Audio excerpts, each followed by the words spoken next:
Pensamos.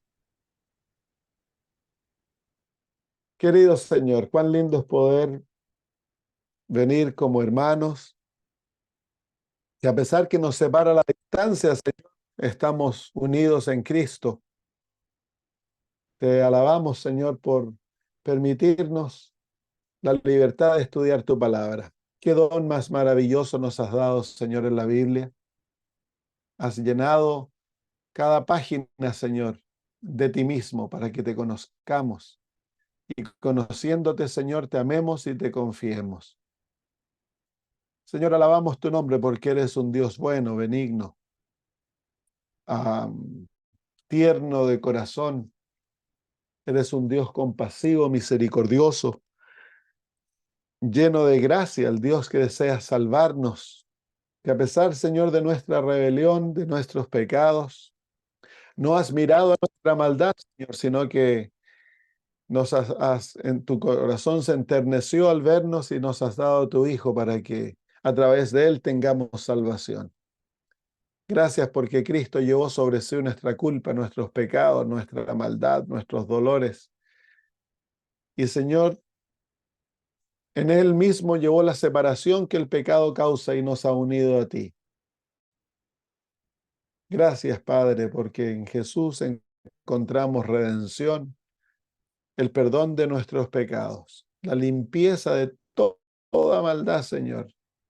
Y hemos llegado, queremos pedirte, Padre, que nos hables en estos momentos. Que tu palabra, Señor, sea viva, que corte profundamente en nuestra alma, Padre, y que a través de ella podamos conocerte y amarte, Señor.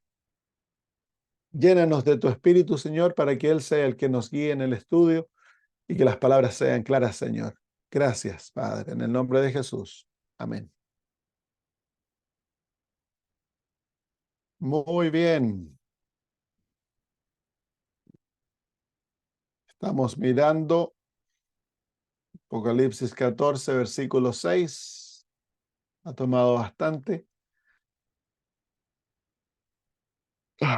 El entendimiento de este versículo que es tan central para el pueblo adventista. Tan central.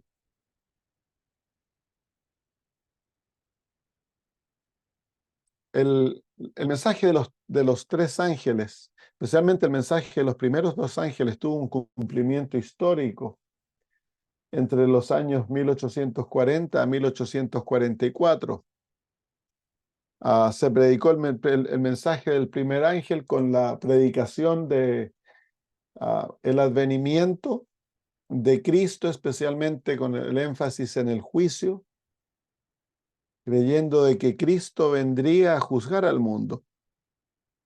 Y luego la predicación del segundo ángel es cuando las iglesias rechazaron el mensaje y echaron a los miembros que creían en el mensaje milerita a partir del año 1843, 42, 43. Entonces hubo un cumplimiento y luego del año 1844 comienza la predicación del mensaje del tercer ángel, pero el hermano White dice de que los primeros dos mensajes van a hallar un cumplimiento más profundo a medida nos acercamos al encuentro. La iglesia adventista ha sido levantada para predicar este mensaje. Los días lunes ahora estamos estudiando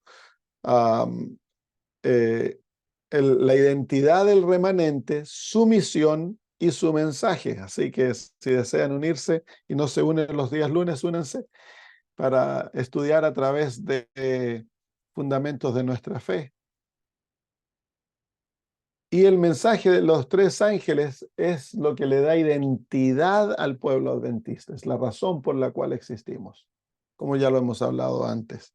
Es por eso que es importante entender nuestro mensaje, el por qué existimos. Muy bien, versículo 7, mensaje del primer ángel. Ya vimos el versículo 6, también lo estudiamos ampliamente. el fundamento de el mensaje eterno que Dios nos ha dado, que nos une como pueblo al resto del pueblo de Dios que ha existido a través de las edades, que es el Evangelio eterno. Y luego nuestro mensaje presente, nuestra verdad presente, el mensaje de los tres ángeles. Así como a Noé se le dio el mensaje del Evangelio, también se le dio una verdad presente que era que iba a venir el diluvio y que había que prepararse para entrar al arca. De la misma manera, al pueblo adventista se le ha dado un mensaje eterno y una verdad presente. La verdad presente es la predicación de la justificación por la fe en el contexto del mensaje de los tres ángeles. Muy bien, versículo 7, diciendo a gran voz, temed a Dios y dadle gloria, porque la hora de su juicio ha llegado. En otros estudios hemos estudiado ampliamente la verdad del juicio. No hay otra iglesia que entienda el juicio como lo entendemos nosotros. Para las otras iglesias, la predicación del juicio es algo vago, algo que no tiene la profundidad que se nos ha dado a entender a nosotros. Porque Dios nos levantó para predicar el mensaje que la hora de su juicio ha llegado. La voz del primer ángel es la voz adventista en el mundo. Somos nosotros que proclamamos que en este momento Dios está llevando a cabo un juicio en los cielos. No hay otra iglesia, no hay otro grupo que predique esto. Y por supuesto, Satanás odia este mensaje y lo ha tratado de callar a través de doctrinas falsas que enseñan de que no hay tal cosa como un juicio, de que el juicio ya ocurrió, que ocurrió como se llama en la cruz y ahí se terminó todo el juicio. Pero eso queda muy corto y es muy falso. Hay un aspecto del juicio que ocurrió en la cruz, cuando se juzgó entre Cristo y Satanás, y el universo echó a Satanás del cielo. Hubo un aspecto del juicio que ocurrió en el cielo. Y hemos estudiado antes que en el día de la expiación, la cruz es central, la cruz es parte del día de la expiación, el altar del sacrificio, pero eso no reemplaza la realidad de que el juicio se lleva a cabo en una parte específica del calendario judío en el día séptimo, perdón, en el mes séptimo, en el día décimo, apuntando de que Dios ha específica para el comienzo del juicio, que es el 22 de octubre del año 1844, y que el juicio tiene tres grandes fases. Está el juicio que ocurre antes de la segunda venida de Cristo, está el juicio que ocurre durante el milenio y está el juicio que ocurre después del milenio, el juicio ejecutor. Y mientras estos aspectos del juicio no se lleven en su complejidad, el juicio aún está llevándose a cabo. Así que, y no hay otro grupo cristiano que enseñe esto. Dios nos levantó para predicar el mensaje del primer ángel. La hora de su juicio ha llegado. Y alrededor de esa declaración hay tres otras declaraciones que se centran en la realidad que la hora de su juicio ha llegado. Está el temer a Dios, el darle gloria, y la última declaración es el adorarle. En otras palabras, hemos de temer a Dios, hemos de darle gloria y hemos de adorarle porque la hora de su juicio ha llegado. El juicio es el último llamado del cielo a la raza humana. El juicio que ocurre antes de la segunda venida de Cristo, por supuesto, es el último llamado de Dios a la raza humana para que le teman, le den gloria y le adoren.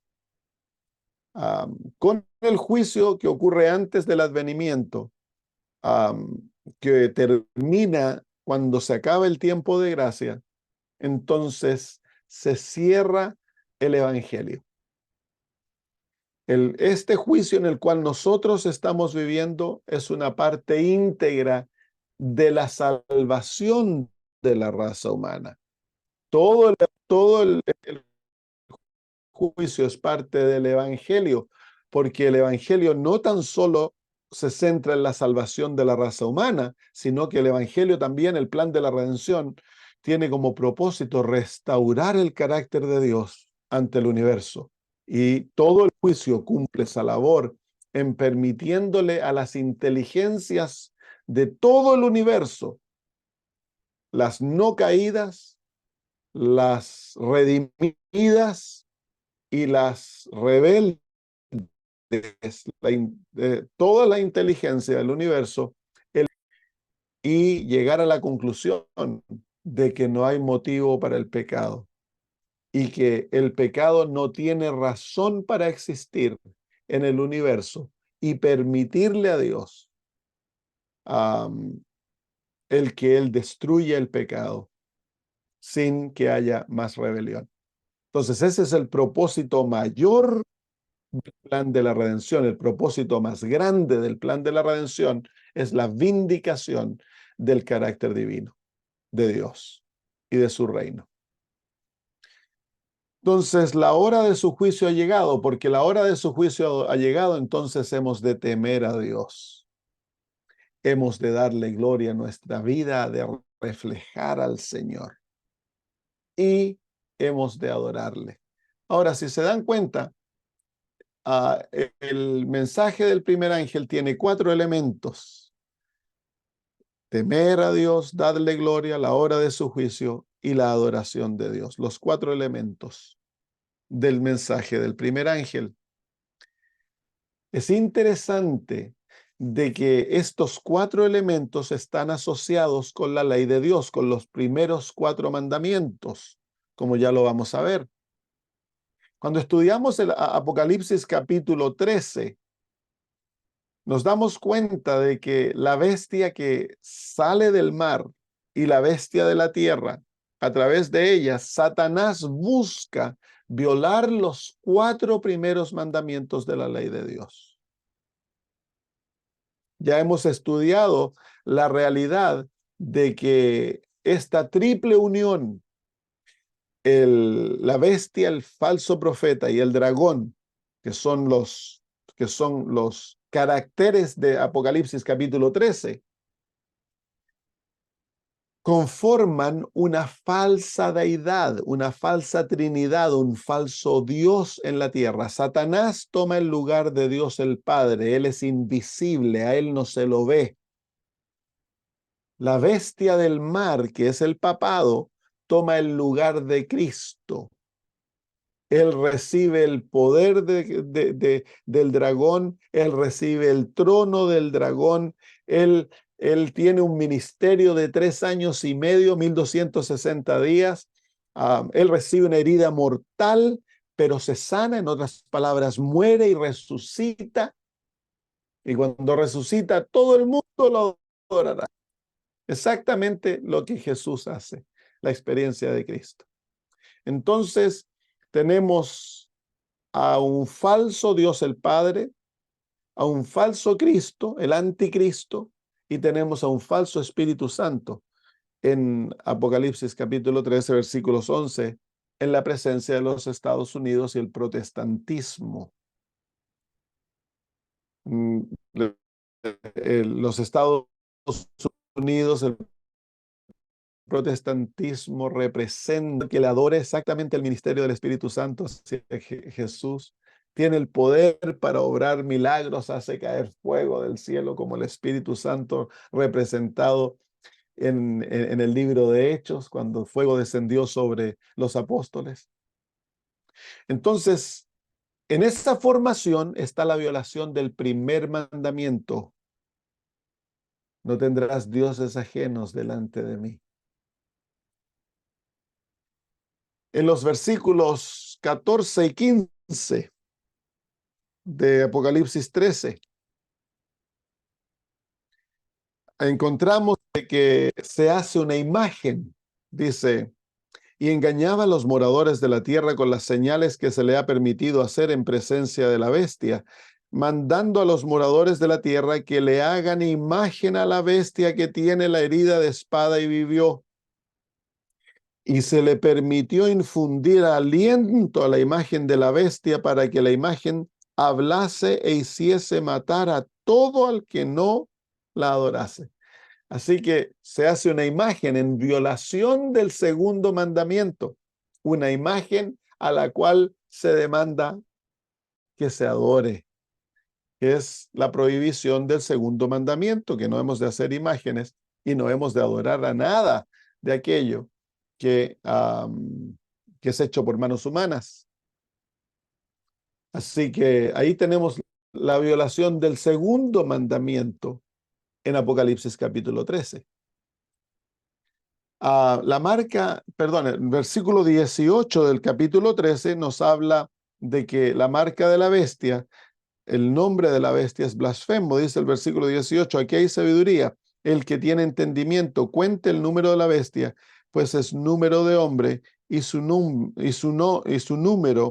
es 666. Pero si vamos al, al versículo,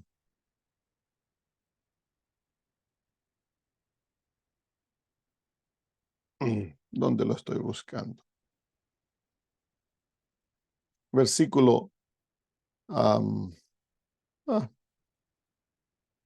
leamos desde el versículo 1. Me paré sobre la arena del mar y vi subir del mar una bestia que tenía 7 cabezas, 10 cuernos y en sus cuernos 10 diademas y sobre sus cabezas un nombre blasfemo. Ahí está, ¿cuál? El nombre, que es el 666 es el número de su nombre y es número de blasfemia. ¿Qué es blasfemia? Uno de los aspectos de blasfemia es el hacerse pasar por Dios, pero también blasfemia es tomar el nombre de Dios en vano, que es el tercer mandamiento. Entonces ahí se encuentra la violación del tercer mandamiento, la adoración de un sistema blasfemo que toma el nombre de Dios en vano. Y es exactamente lo que el catolicismo hace. Toma el nombre de Dios en vano. El papado se hace pasar por Dios, pero él usa el nombre de Dios para engañar al mundo. Se hace pasar por un sistema cristiano, pero no es cristiano, es pagano. Entonces toma el nombre de Dios en vano. Y en Apocalipsis capítulo 13, versículo 16, y hacía que a todos, pequeños y grandes, ricos y pobres, libres y esclavos, se les pusiese una marca en la mano derecha o en la frente. La marca de la bestia es la violación del cuarto mandamiento, porque la marca de la bestia es la imposición de un día de descanso falso, el día domingo, que Dios no ha santificado. Entonces, en los hechos de Apocalipsis capítulo 13, encontramos que Satanás busca la violación y la abdicación de los 4 primeros mandamientos de la ley. ¿Por qué? Porque Satanás está buscando ser el Dios de este mundo, que el mundo lo reconozca a él como Dios. Y la ley de Dios, los primeros 4 mandamientos, establece al Dios del cielo como el único digno de ser reconocido, aceptado, adorado como Dios. Es la ley de Dios que busca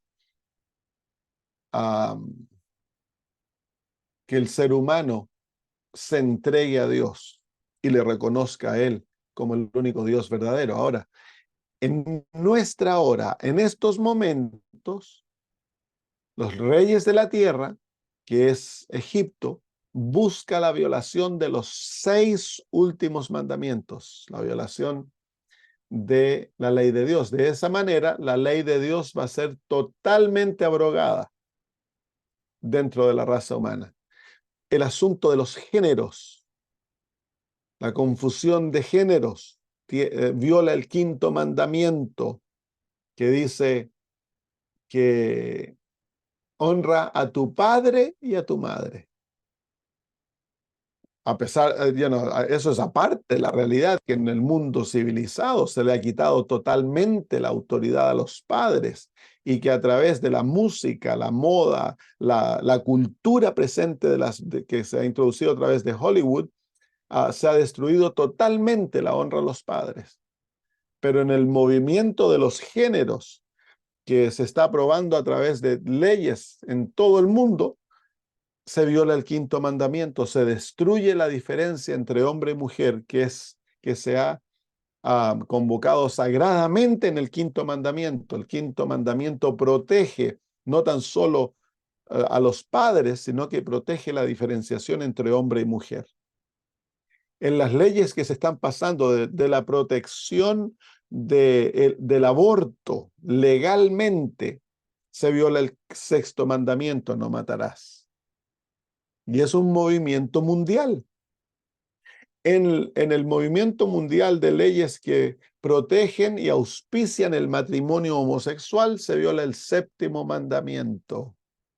El séptimo mandamiento: no cometerás adulterio. Adulterio es una relación sexual que cae afuera de la definición bíblica de un matrimonio entre un hombre y una mujer. Todo aquello que no es relación sexual entre un hombre y una mujer en el contexto del matrimonio, entonces es criminalizado por el séptimo mandamiento, es condenado por el séptimo mandamiento. El octavo mandamiento, que dice que no hemos de... Aquí como estoy con un sueño todavía, se me envuelve la perdiz. El octavo mandamiento: no hurtarás.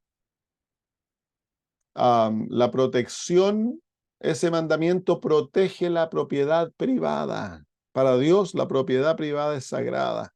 El octavo mandamiento está siendo violado en el movimiento mundial del nuevo orden mundial que dice: no poseerás nada y serás feliz. Hay un movimiento muy poderoso dentro incluso de los Estados Unidos, de unas cuantas compañías a tomar posesión de toda la propiedad privada.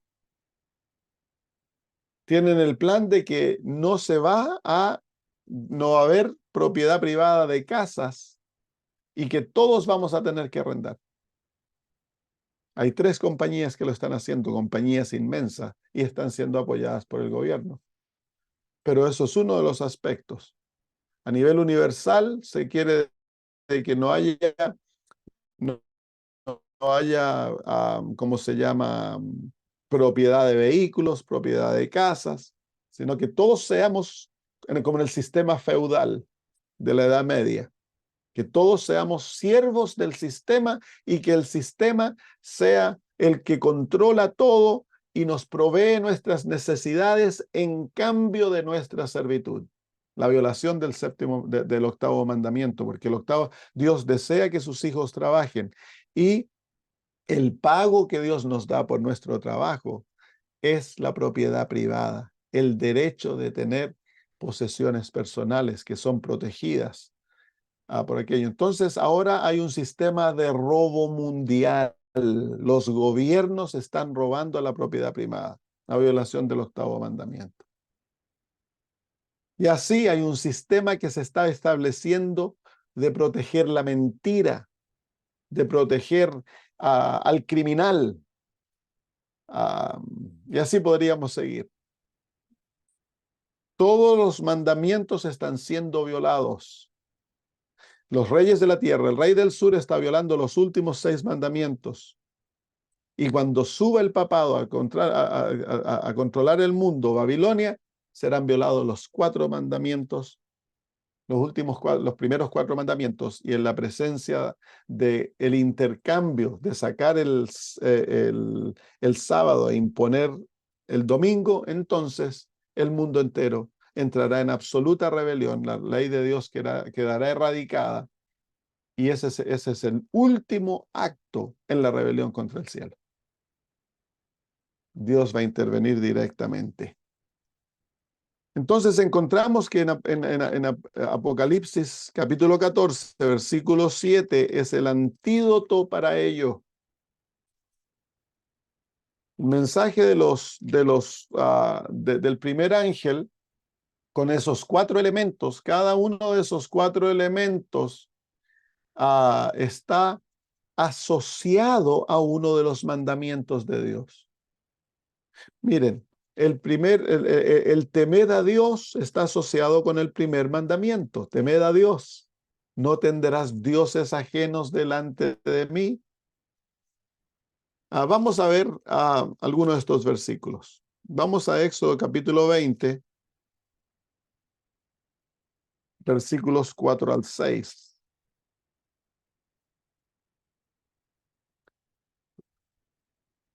No, 2 y 3, perdón. Yo soy Jehová tu Dios, que te saqué de la tierra de Egipto, de casa de servidumbre. No tendrás dioses ajenos delante de mí. El preámbulo al primer mandamiento es que Dios es nuestro Dios. Él nos ha sacado de la esclavitud al pecado. Y por lo tanto, Él es nuestro Dios. No hemos de tener otros dioses. Ahora, el mundo ha llenado al mundo de dioses.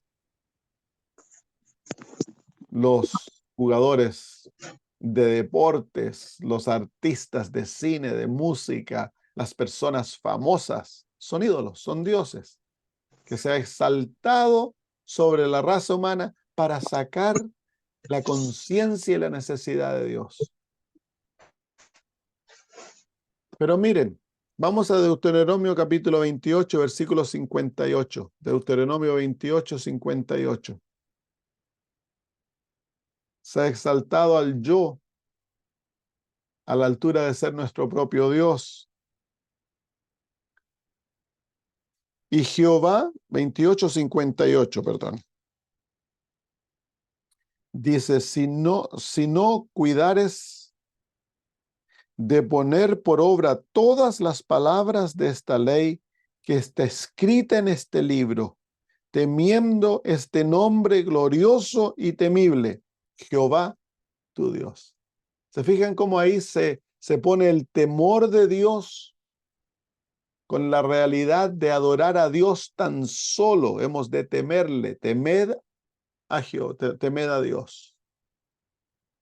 Es reminiscente de el primer mandamiento, no tendrás dioses ajenos. A Josué capítulo 24, versículo 14.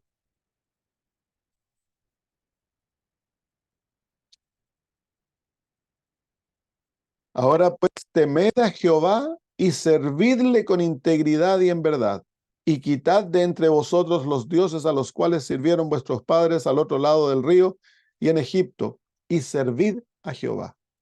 Nuevamente, el temor a Jehová es el llamado del primer mandamiento. Jehová ha de ser nuestro único Dios y hemos de temerle a Él de todo corazón. Ya hemos estudiado lo que significa temer a Dios. Vamos al segundo mandamiento. Éxodo capítulo 20, versículos 4 al 6. Entonces, el primer llamado del mensaje de los 3 ángeles es la restauración del primer mandamiento. Éxodo capítulo 20, versículos 4 al 6.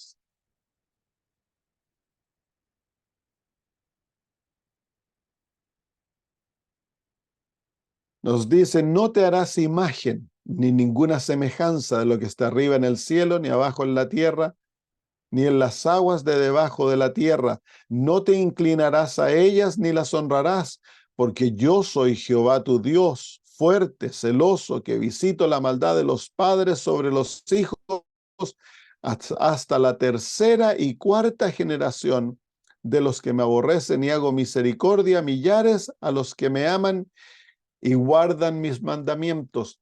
Este mandamiento es el mandamiento que protege la gloria de Dios. Mire, veámoslo.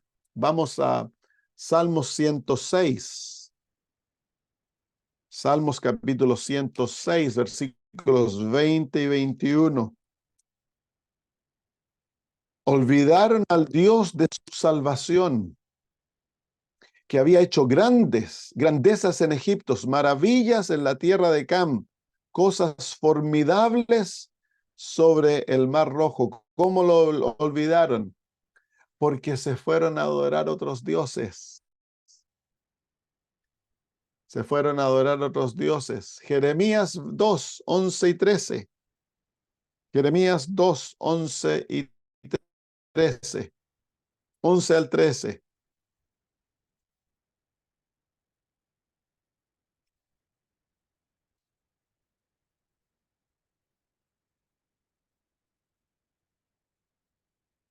Dice, ¿acaso alguna nación ha cambiado sus dioses?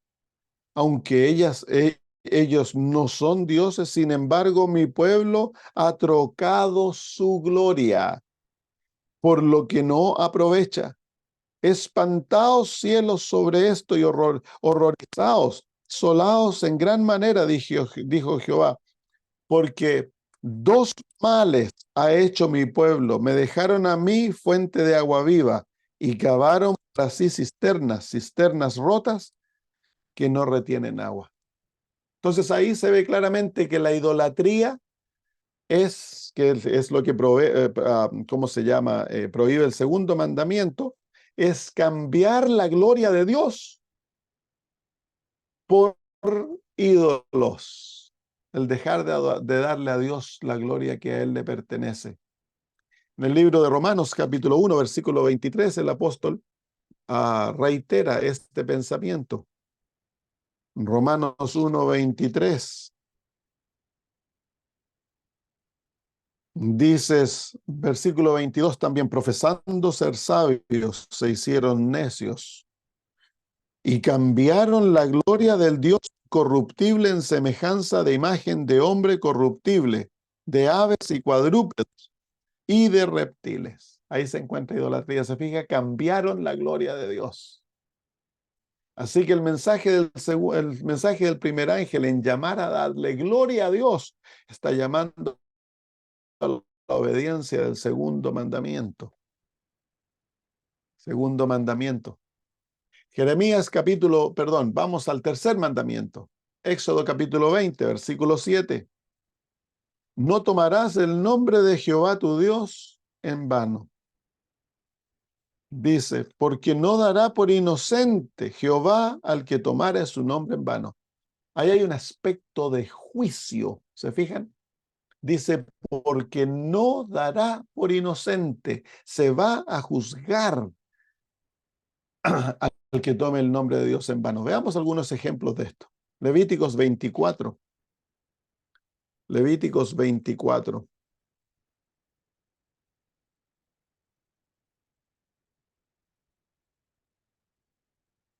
Versículos 12 al 16.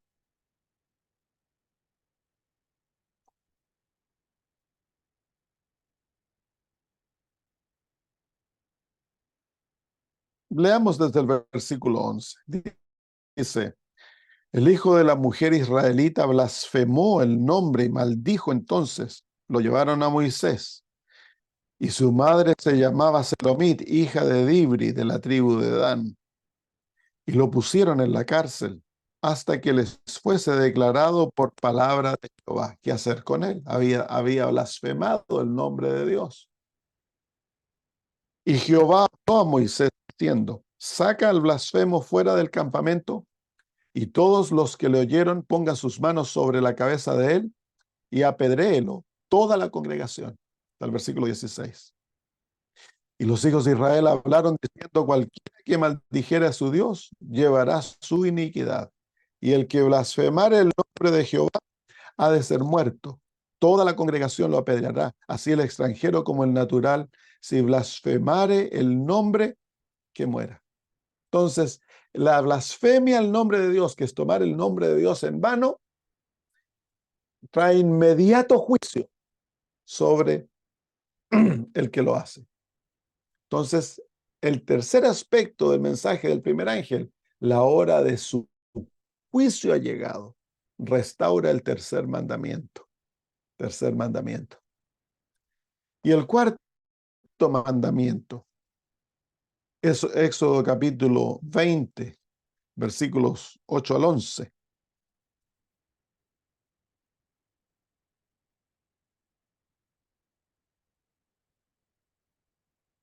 Dice, acuérdate del día de reposo para santificarlo.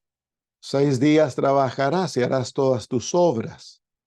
Mas el séptimo día es reposo para Jehová tu Dios. No hagas en él obra alguna, tú, ni tu hijo, ni tu hija, ni tu siervo, ni tu criada, ni tu bestia, ni tu extranjero que está dentro de tus puertas. Porque en 6 días hizo Jehová los cielos y la tierra, el mar y todas las cosas que en ellos hay. Y reposó en el séptimo día. Por tanto, Jehová bendijo el día de reposo y lo santificó. Entonces, el llamado del cuarto aspecto del mensaje de los tres ángeles, el adorar a Dios y darle gloria, es una sumisión a la autoridad divina.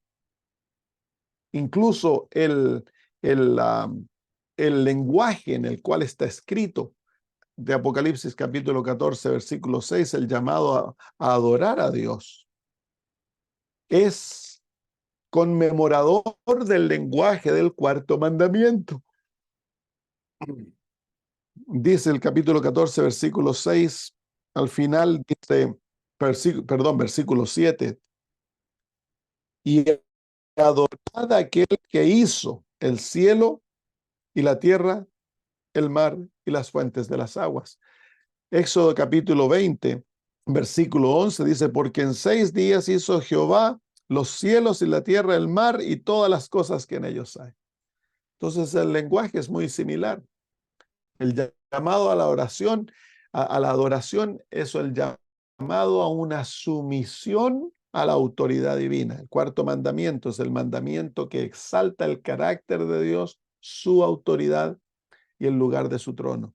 Los tres aspectos del sello.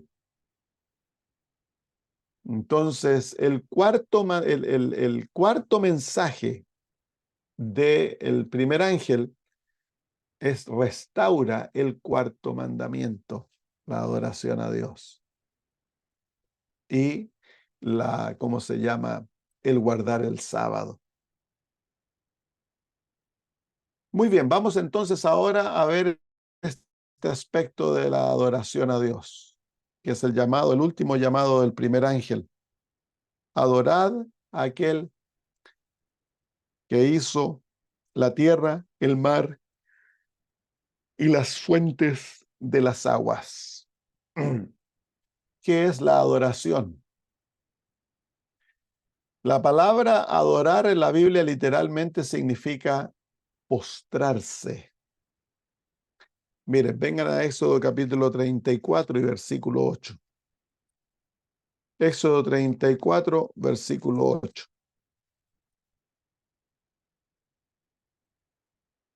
Dice, y pasando Jehová por delante de él, proclamó Jehová, versículo 8, perdón. Entonces Moisés, apresurándose, bajó la cabeza hacia el suelo y adoró. Bajó la cabeza hacia el suelo, se inclinó totalmente sobre sus rodillas y se postró con su cabeza tocando el suelo. Es la posición que vemos muchas veces los musulmanes cuando adoran, cuando oran. Es una postración absoluta. Eso es lo que se traduce adorar, es postrarse. Salmos 95, versículo 6. Salmos 95, versículo 6.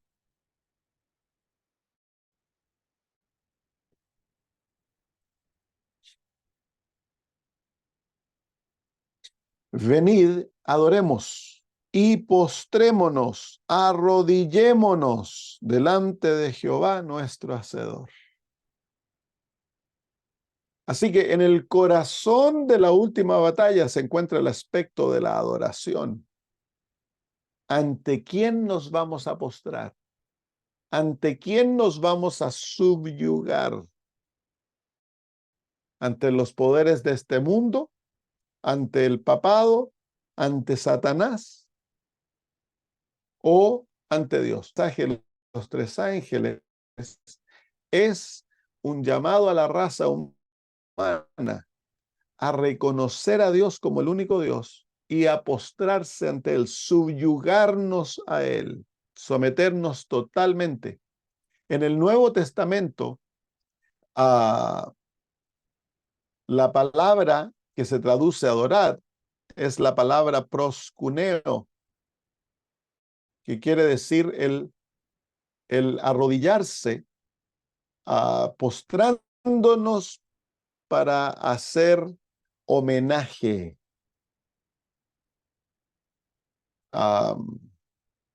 Mire, vamos a ver Apocalipsis capítulo 4, versículo 10, para ver ejemplos de esta experiencia en el Nuevo Testamento. Apocalipsis 4:10. Dice, los 24 ancianos se postraron delante del que está sentado en el trono y adoraron al que vive por los siglos de los siglos y echan sus coronas delante del trono diciendo, ¿se fijan? Que la adoración demanda una postración ante Dios. Capítulo 7, versículo 11.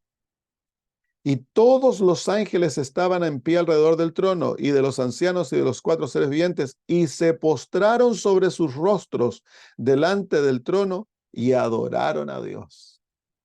Así que la adoración es una postración del yo ante Dios. Es una entrega total en reconocimiento de la grandeza y la maravilla de Dios. Es en reconocimiento de quién Él es.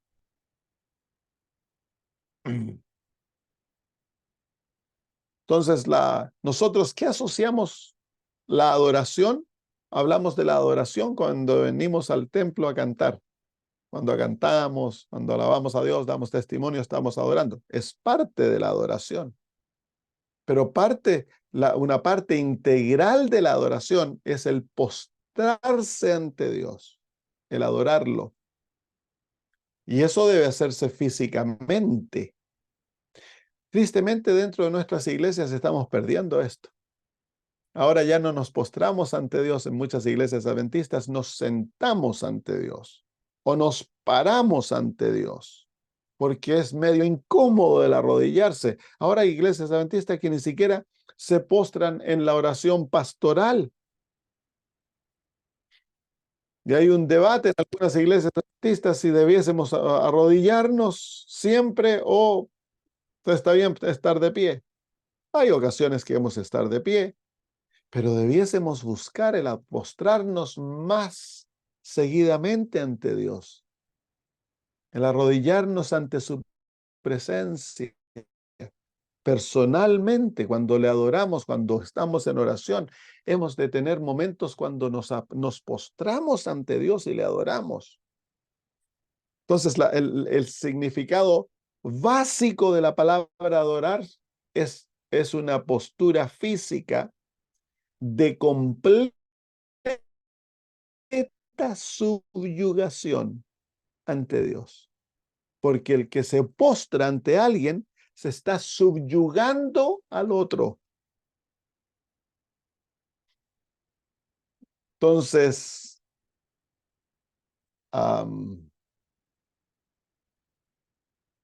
el llamado a la adoración es un llamado, una entrega total de nosotros a Dios.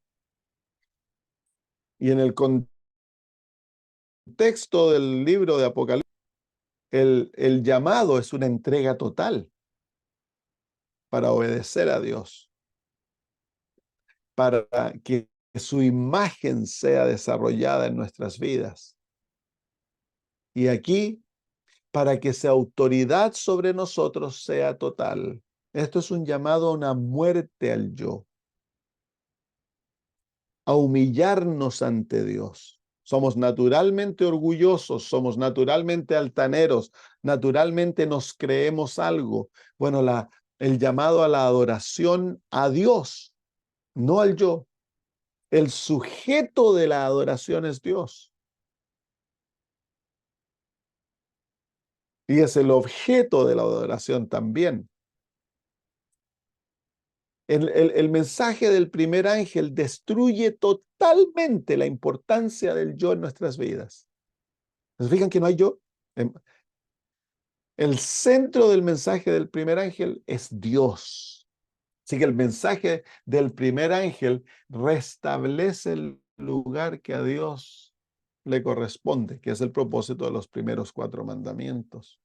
Y pone al ser humano en el lugar que a nosotros nos corresponde, en una posición de total subyugación ante Dios, una entrega total y una muerte total al yo. En el primer ángel no hay importancia del yo. En el primer ángel ni siquiera se menciona al yo, que es el ídolo más grande de nuestras vidas. Y dice la hermana de White que es el tirano más grande, el yo. Así que el yo desentrona al ser humano del trono que él cree que debía su lugar al Dios del cielo y la tierra para ser temido, glorificado y adorado.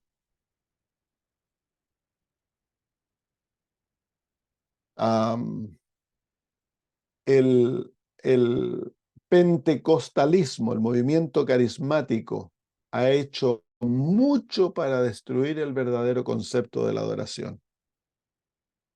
El catolicismo destruyó el concepto del temor de Dios. Nos presentó a un Dios como ogro que había que estar aterrados de él.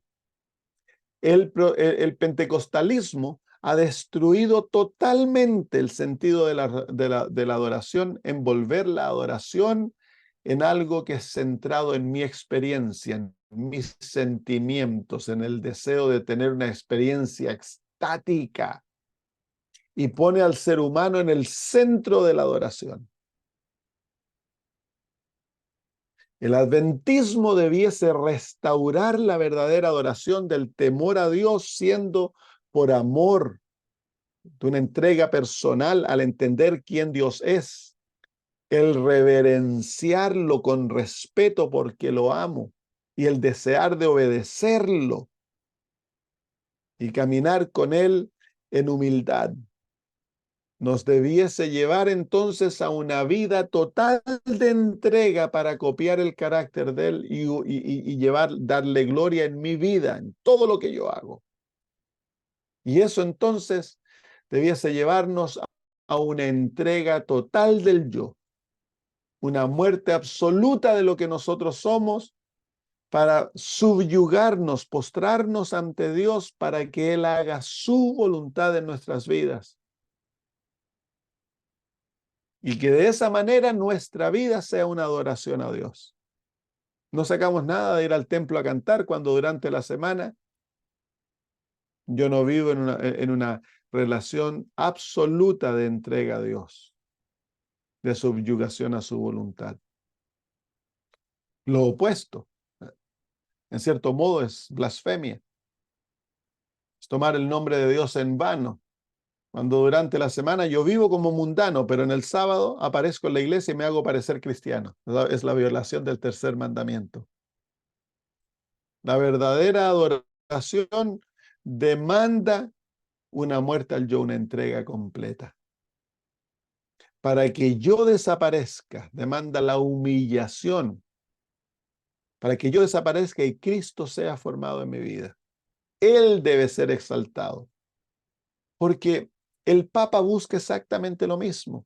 El Papa parece que con los labios exalta a Jesús, pero en realidad ha tomado el lugar de Cristo, toma el lugar de Dios, ha blasfemado su nombre,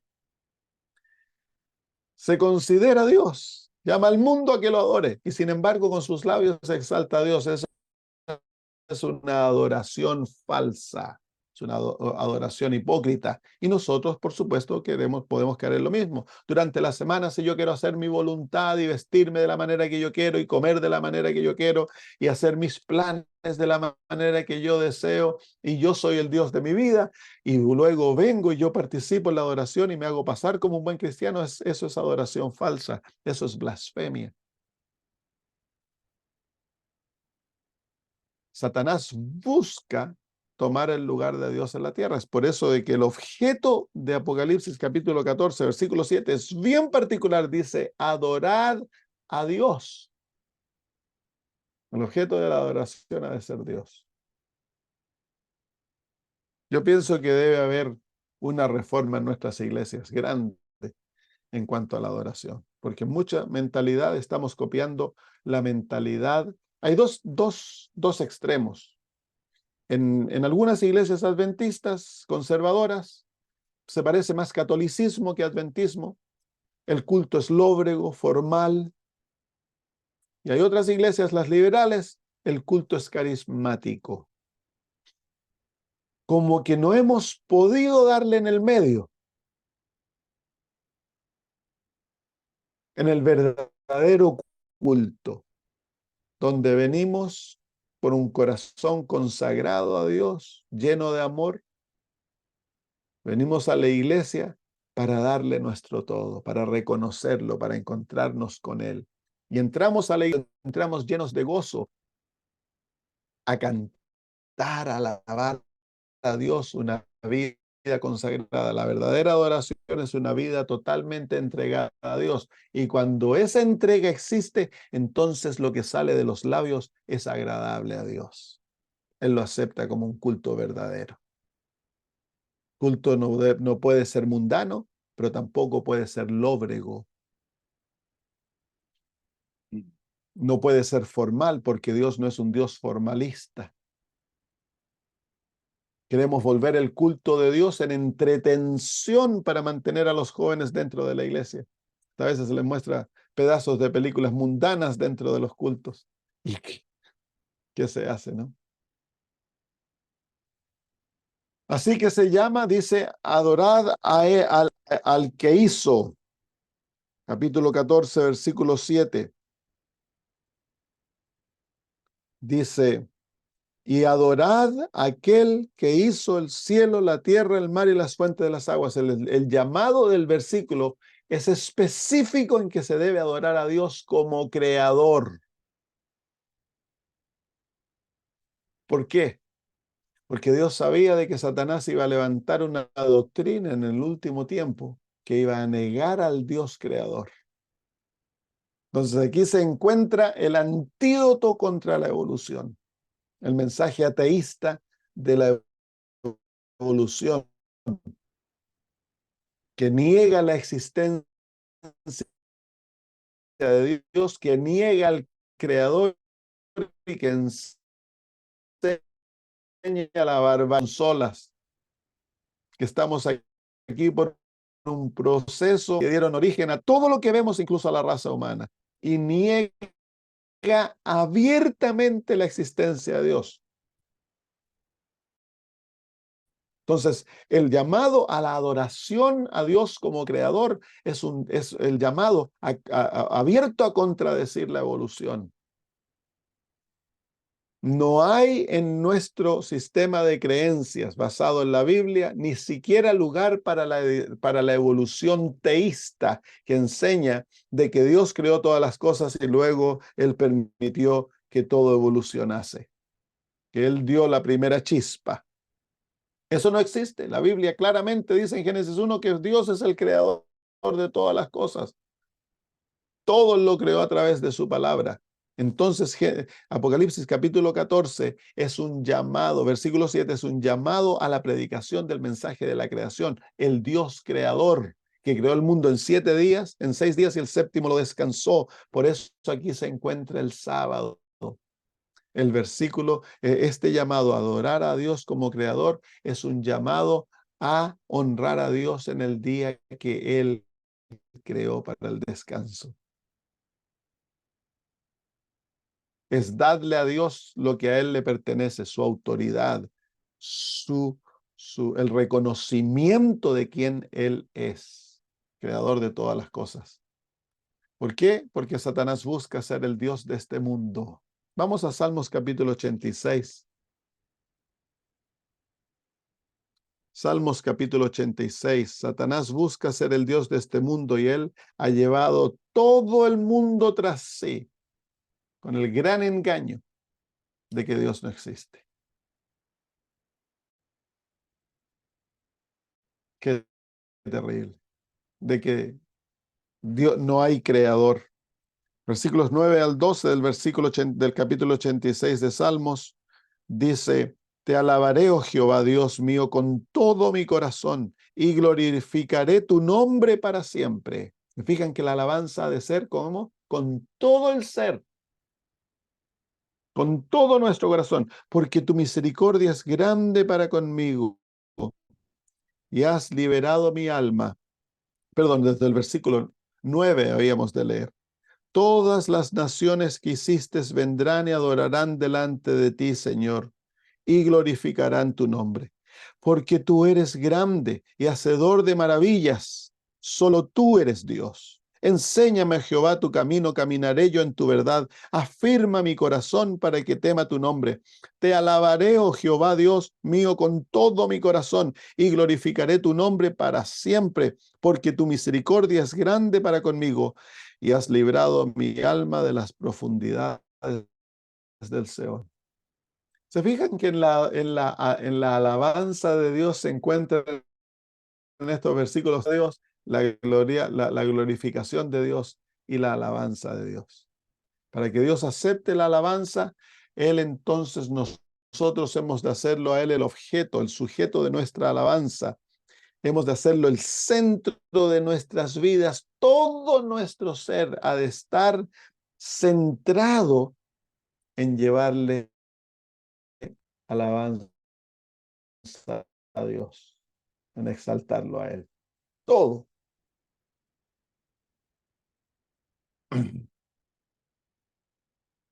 Muy bien, la próxima semana. ¿Hay alguna pregunta por ahí?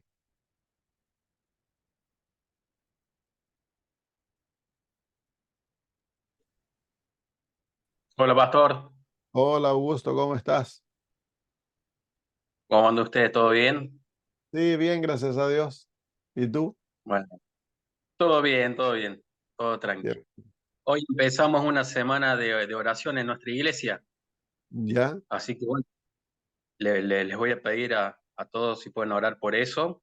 Es un hermano de iglesia, da los temas, una persona muy estudiosa, que sabe dar el mensaje, muy consagrada, así que va a estar Ya, bueno. Va a ser de Apocalipsis, pero con Jesús, ya. porque muchas veces, ¿qué pasa, no? Uno se queda con la simbología y las fechas, pero por ahí a Claro. Jesús medio que queda de lado. Entonces Mm, él me comentaba que el objetivo era que esté Jesús en todo el mensaje, que está bueno. amén. Qué lindo. Sí, sí, así que bueno, estamos orando por eso. Y bueno, y la pregunta que yo tenía, Pastor, a la hora de estudiar, ¿qué, qué Biblia, qué versión de la Biblia nos recomienda? ¿Hay versiones que son mejores que otras? eh, que estén bien fieles a las originales, Ya, que sí. Am, la res- las versiones en español que vienen por la línea de la Reina Valera son las mejores, son las más fieles. No hay versión perfecta. Todas las versiones tienen imperfecciones en ellas, en la traducción. Entonces hemos de usar múltiples versiones para obtener un sentido más profundo de lo que dice lo que dicen los idiomas originales. Pero las versiones que vienen por de parte del texto recibido, que fue el texto de las Sagradas Escrituras que les fue otorgado como don al movimiento protestante.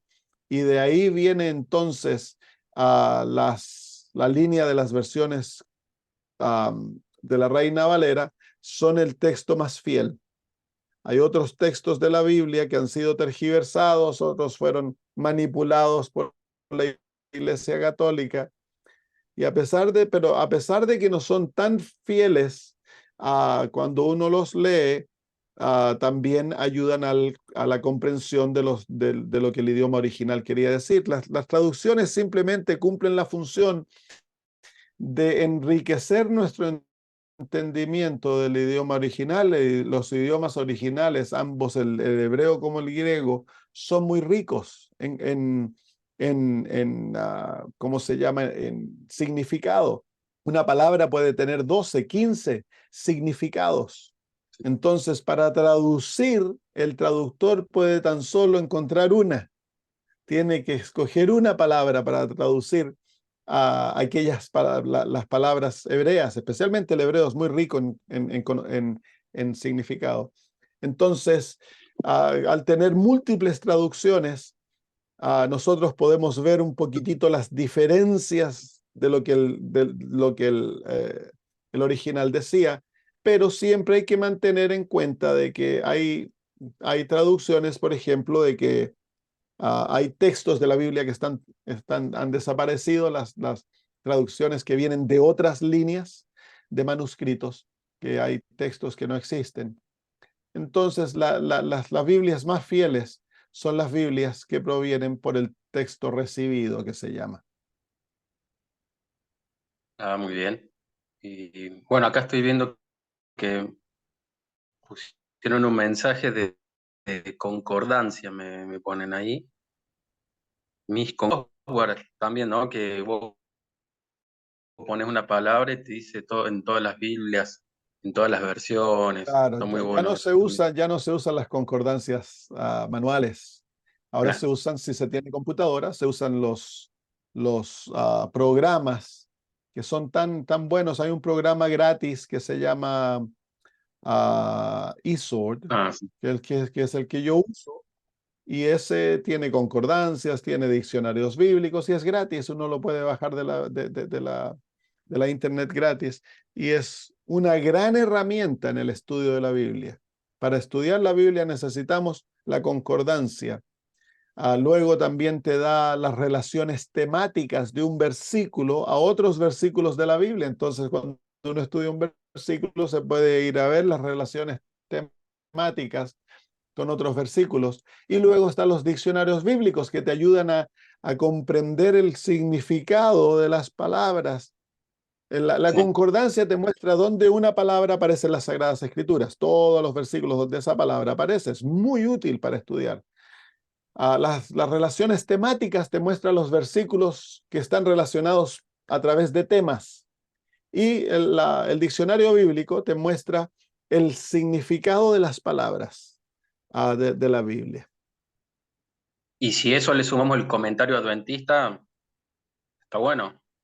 O, Claro, el comentario adventista se usa como un comentario, es un comentario, te va a ayudar a entender la manera que nosotros entendemos ciertos versículos, pero un comentario ya uno no lo estudia con la misma autoridad que uno estudia el espíritu de profecía. El espíritu de profecía es un comentario inspirado, por lo tanto tiene autoridad. Lo que el comentario dice es autoritativo. El comentario teológico es la opinión de los que lo escribieron. Entonces, lo tomamos como autoritativo cuando la interpretación profecía. Entonces, en el nivel del estudio de la Biblia, uno toma la Biblia por sí misma y tú tratas de formar tus opiniones buscando el significado de lo que la Biblia dice. Para eso necesitas la concordancia para buscar y las relaciones temáticas para buscar lo que la Biblia dice en cuanto a un tema. Cuando tú formas tus opiniones, entonces las vas a ir a comprobar con lo que el espíritu de profecía dice. Si tú buscas, si tus opiniones contradicen directamente lo que el espíritu de profecía dice, entonces se abandona la opinión, no el espíritu de profecía. Porque muchas veces hacen lo opuesto. Ellos llegan a una opinión y cuando leen lo que el espíritu de profecía dice, que contradice lo que ellos han concluido, ellos niegan el espíritu de profecía, se enojan con la hermana de White. Pero no, entonces cuando uno llega a conclusiones, porque estamos tan dispuestos a errar, tan fácil errar, Dios por eso nos ha dado el espíritu de profecía. Ahora, si tu opinión no contradice, pero a lo mejor la hermana de White no apoya directamente, uno puede mantener la opinión porque no está contradiciendo, simplemente uno está viendo la verdad de otro ángulo. Y eso está permitido, no hay problema. Entonces, ahora en el estudio, luego para profundizar el conocimiento, y luego quieres comparar lo que tú has concluido con lo que otros han concluido, y para eso usas los comentarios, y los comentarios también a veces te dan conocimiento más allá del que tú puedes obtener, porque los teólogos y los que estudian, ellos tienen herramientas al alcance de ellos que nosotros no tenemos, y nos ayudan a ver un poquito más allá en algunos aspectos de la historia, de la cultura, y cosas así, que nos ayudan a comprender lo que el texto bíblico dice. Ah, buenísimo. Perfecto, perfecto. Está bueno que quede grabado esto, así uno después repasa todo lo que fue comentando. Y después un pequeño comentario de lo que usted venía hablando, Pastor, de hacernos ídolos y los distintos tipos de ídolos que nos enfrentamos, ¿no? Que podemos tener en nuestra vida. Y viendo el otro día un video, sabemos que el fútbol es un deporte que es masivo, que es muy pasional, que la gente tiene esa tendencia de ver los partidos de los jugadores y demás, ¿no? Y en ese video que estuve viendo, según lo que informaban, dice que el fútbol lo hicieron los jesuitas. El creador o los creadores del fútbol en Inglaterra dicen que fueron jesuitas, así que siempre están metidos en todos los tipos, ¿no? Siempre. Eh, sí, Mira, sí, sí. el espíritu de Y bueno, profecía la verdad aconseja de que que nosotros no debiésemos practicar deportes competitivos, porque va en contra del carácter de Cristo. Ah, la hermana de White aconseja que no debiéramos ir a los estadios. Ahí no nos acompañan los ángeles, a las grandes congregaciones de personas donde se juntan para alabar al ser humano, básicamente. Y eso es lo que es. Tristemente, el fútbol, a pesar de que es un deporte y todo eso, que uno puede jugarlo amistosamente, eso no tiene que cuando se junta uno y puede chutear la pelota y todo eso.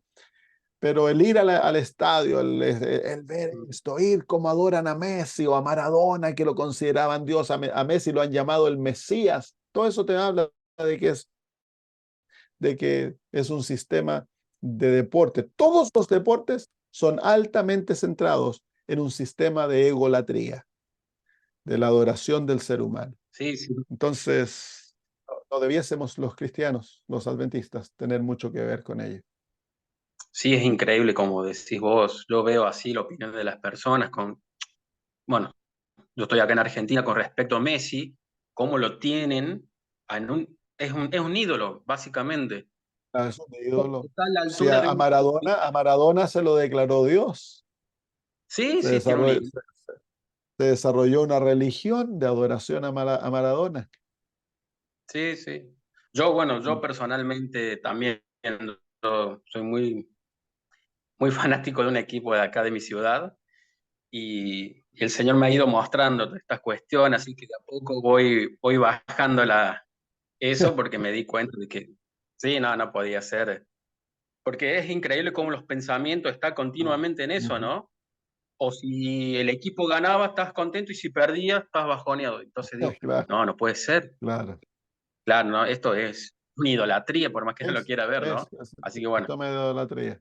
mm, exactamente. Así que bueno, seguimos trabajando en eso, pero el Señor ya me dio esa mirada, así que Amén. Que el Señor te bendiga, bueno, gusto. dale, gracias, gracias, Pastor. Hermano Oscar. Bueno, sí lo voy a hacer un poquito cortito para que no se nos vaya mucho tiempo, pero Siempre yendo en la misma línea, pastor, conversa uno con, por ejemplo, los musulmanes, que en su mayoría, pues, hablan el idioma árabe, la grande mayoría. Estoy hablando aquí en Suecia, por ejemplo, pero en cualquier parte del mundo, pues es así. El argumento de ellos, los musulmanes, es que la facilidad que ellos tienen de entender los textos es que los leen directamente en su idioma.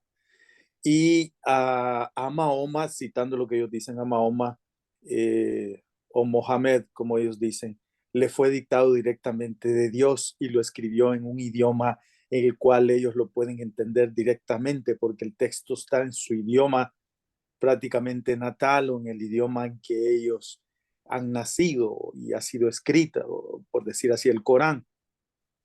Versus la desventaja que tienen ustedes, dicen ellos, es que ustedes leen una traducción en diferentes lenguas, en donde el verbo en hebreo ha sido alterado para que ustedes lo puedan entender. Entonces, muchas veces dicen, incluso en internet, hay muchos videos colgados en YouTube en donde la argumentación para desviarle la mente de Dios a las personas que están iniciando en el estudio de la Biblia es, bueno, ciertamente la Biblia que estás leyendo es, es, un, es una traducción de los verbos en hebreo parecido, casi parecido, pero no es la traducción exacta como que lo leyeses en hebreo. Entonces dicen los musulmanes, vuelvo a eso, deberías de leer la Biblia en hebreo, en griego, para darte cuenta que si lo que estás leyendo en español, verdaderamente el significado es así, porque hay muchos errores, dicen ellos. Y esto me lo preguntaba una hermana que es de República Checa, que alguna vez le gusta preguntar bastante, es muy curiosa. Y ella dice que se ha encontrado con algunos verbos alterados en donde la traducción o tal vez está mal colocado el verbo, está mal colocado por decir así, la preposición, qué sé yo, y eso le da todo un significado diferente a la frase. Entonces, ¿será que tenemos que leer la Biblia en hebreo? Me pregunta ella, para mejor no equivocarnos. Y eso yo le quiero trasladar, pastor, porque casi va en la misma línea de lo que hablaba el hermano. Entonces, quisiera como complementar para ver qué me comenta. ¿Qué podemos decirle a la gente Ya, cuando nos sale con ese argumento? mira, la gran mayoría de los musulmanes, el pueblo musulmán más grande se encuentra en Indonesia. Ellos no leen el árabe. Así que la religión de ellos ha quedado enclavada en un idioma que la gran mayoría de ellos no entienden. Las traducciones del Corán a otros idiomas no son traducciones literales, porque está prohibido traducirlo. Y la misma idea de que Dios dicta algo es imposible, porque Dios no trabaja de esa manera. La inspiración nunca es dictada. La inspiración, dice la hermana White, obra sobre la mente del profeta. El profeta es inspirado y Dios le da el poder para expresar en sus palabras aquello que Dios le dio, las ideas.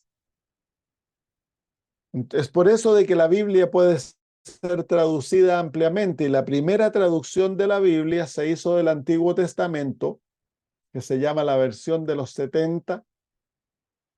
En el segundo siglo se hizo, y los apóstoles la usan ampliamente cuando ellos citan el Antiguo Testamento.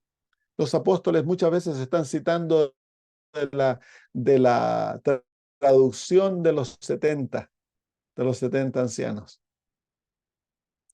Así que eso nos muestra de que la Biblia nunca Dios no los idiomas originales.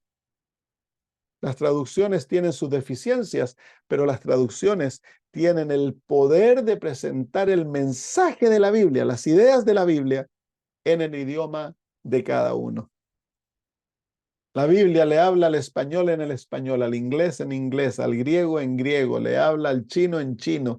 Ese es el poder de la Biblia. Porque tú tienes que ser un erudito, muy erudito, para poder leer el hebreo y que te hable en hebreo. Porque quieras o no se quiera, si tú no entiendes el hebreo y aprendes hebreo, vas a estar traduciendo del hebreo a tu idioma original en tu mente de todos modos. Entonces, Dios es un Dios sabio. Lo que buscamos en la traducción de la Biblia es que las ideas que se le otorgaron a través de palabras a los profetas sean traducidas fielmente. Y en eso la Biblia es fiel. Se ha mantenido el mensaje de las Sagradas Escrituras sin ser revocado. Sí, por ejemplo, se encontraron los rollos del libro de Isaías en el año 1948 en las cuevas de Qumran, y estos rollos de Isaías son tan antiguos, van hasta el segundo siglo antes de Cristo. Y se compara con la Biblia que hoy tenemos. Es 99.99% igual. Entonces, los cambios son muy pequeñitos, las diferencias no contrarrestan el mensaje de las Sagradas Escrituras. Eso es lo que buscamos, el mensaje.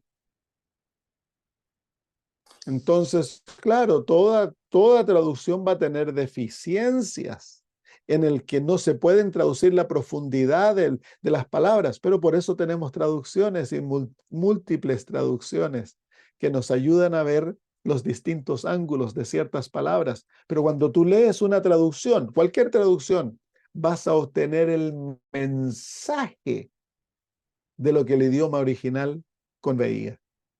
Y en ese mensaje se encuentra nuestra salvación, se encuentra todo lo necesario para ser transformados en la imagen de Jesús y ser buenos cristianos. No se pierde nada. Amén. Muchísimas gracias, pastor. Gracias por la respuesta. Interesante. Muchísimas gracias. Entonces es la declaración misma de los árabes de que la Biblia de ellos no ha sido cambiado, es errónea. El Corán ha sido cambiado, originalmente fue destruido, fue reconstituido más tarde por personas que habían vivido mucho tiempo después de Mohammed. Así que lo que ellos dicen de que su libro es original es mentira. Hay mucha evidencia que se muestra que es mentira. Y lo mismo que ellos dicen de que fue dado dictadamente, directamente por Dios, dictado al profeta, muestra que eso no fue Dios el que lo dio, porque Dios no obra de esa manera. En la Biblia muy poco es dictado.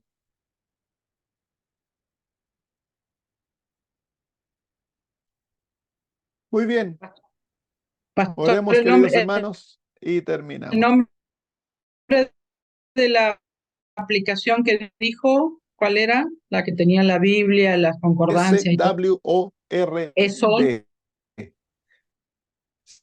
A ver si los escribo ahí para que la bajen. Es una aplicación en inglés, pero tiene Biblias en español. Capaz que haya también una versión totalmente en español. eSword. Ahí está. Hay algunas versiones también con los números de Strong que están buenas para buscar el significado de las palabras. Sí. Ahí vienen con los números de Strong y todo eso, pero hay muchas de estos apps que se pueden bajar para el estudio de la Biblia.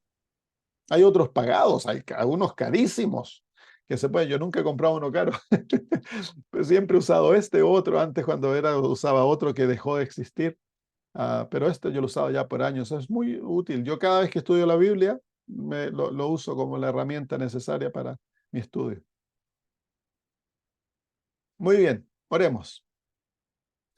Querido Señor, gracias por los momentos gratos que pasamos en el estudio de tu palabra. Gracias, Señor, por llamarnos a ser el pueblo que restaura tus mandamientos.